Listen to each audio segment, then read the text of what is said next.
Au plus profond des bois, sous les feuilles d'un chêne, il y a une fontaine. Seule, la reine s'y baigne, et elle pleure sa peine de ne pas avoir d'enfant.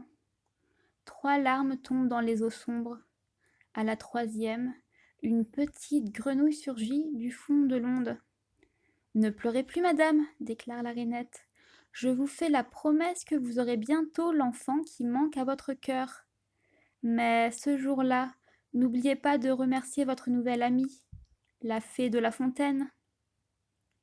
Un éclair blanc jaillit. La grenouille est partie.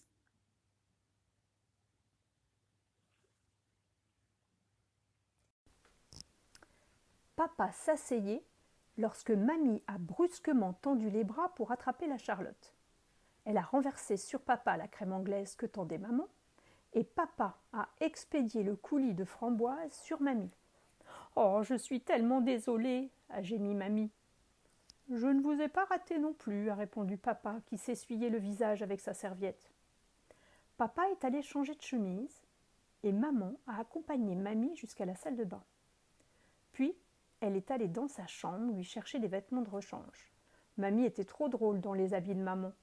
Elle semblait s'être déguisée. Une fois Mamie revenue dans le salon, nous avons pu lui offrir ses cadeaux. J'avais fait un beau dessin avec des pastels. Quant à Élise, elle avait réalisé une figurine qui représentait Mamie les bras grands ouverts. « Tu es en train de tomber, parce que c'est ce que tu sais faire de mieux, » a gloussé ma sœur. Mamie nous a embrassés. « Merci, mes chéris. » Puis, elle a déballé un long paquet fin et fait apparaître des baguettes de batterie. Un petit mot y était accroché. Bon pour une batterie qui sera installée tout à l'heure. Mamie est devenue toute rouge d'émotion. Présentation des méchants. L'abominable seigneur archevêque Coloredo et son sbire Dark Léopold Vador. Décor de la saga spatiale. L'étoile de la mort, Salzbourg. Notre Jedi, armé de son clavecin laser, arrive à peine à la première étape de son voyage de retour qu'il apprend qu'Aloysia est embauchée sur la planète Munich et non sur la planète Salzbourg, comme le lui avait laissé entendre son père.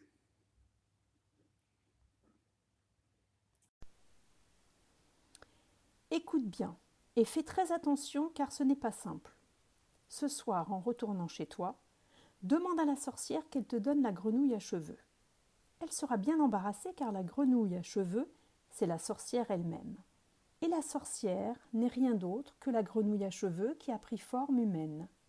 Alors de 2 choses l'une, ou bien elle ne peut pas te la donner, et en ce cas, elle est obligée de partir pour toujours, ou bien elle voudra te la montrer quand même, et pour cela, elle sera obligée de se transformer. Dès qu'elle sera devenue grenouille à cheveux, toi, attrape-la et ligote-la bien fort et bien serré avec une grosse ficelle. Elle ne pourra plus se dilater pour redevenir sorcière. Après cela, tu lui raseras les cheveux, et ce ne sera plus qu'une grenouille ordinaire, parfaitement inoffensive. Cette fois, l'espoir me revient. Cher Harry, j'espère que cette lettre te parviendra avant que tu n'arrives chez ton oncle et ta tante. J'ignore s'ils ont l'habitude de recevoir du courrier par hibou postal. Buck et moi, nous nous cachons. Je ne te dirai pas où, au cas où cette lettre tomberait entre de mauvaises mains. Je ne sais pas si on peut faire confiance à ce hibou, mais c'est le seul que j'ai trouvé, et il avait l'air très content de faire ce travail. Je crois que les détraqueurs me cherchent toujours, mais ils ne me trouveront jamais ici. Je vais m'arranger pour que des moldus m'aperçoivent bientôt très loin de Poudlard, afin que les mesures de sécurité du château soient levées. Sirius.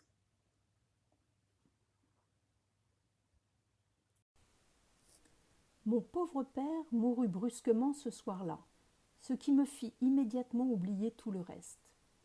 Notre chagrin, les visites des voisins, les préparatifs de l'enterrement et tout le travail à l'auberge m'occupèrent tellement que j'eus à peine le temps de penser au capitaine. Le lendemain de l'enterrement, il était environ 3 heures de l'après-midi, et je me tenais sur le seuil de la porte, pensant à mon pauvre père, quand je vis quelqu'un s'avancer lentement sur la route. Jamais de ma vie, Je n'avais vu un aussi sinistre personnage. Se trouve-t-il par ici une personne charitable pour renseigner un pauvre aveugle qui a perdu l'usage de ses yeux au service de sa patrie? Que Dieu garde le roi George. À quel endroit et dans quelle partie du pays il se trouve actuellement? Vous êtes à l'amiral Benbow, dans la baie de la Colline Noire, mon brave. Voulez-vous me tendre la main, mon sympathique et jeune ami, pour m'aider à entrer? Eh! Maintenant, mon garçon, conduis-moi auprès du capitaine. Elle se courba brusquement sur Amanda, empoigna les deux nattes de la main droite, la souleva de terre et se mit à la faire tournoyer autour de sa tête de plus en plus vite tout en criant « Je t'en ficherai, moi des nattes, sale petit rat !» tandis que la petite fille s'époumonnait de terreur. « Souvenir des Olympiades !» murmura Hortense. Elle accélère le mouvement, tout comme avec le marteau. Je vous parie 10 contre 1 qu'elle va la lancer. Mademoiselle Legourdin, cambrée en arrière et pivotant habilement sur la pointe des pieds, se mit à tourner sur elle-même, tandis qu'Amanda tourbillonnait si vite qu'elle devenait invisible.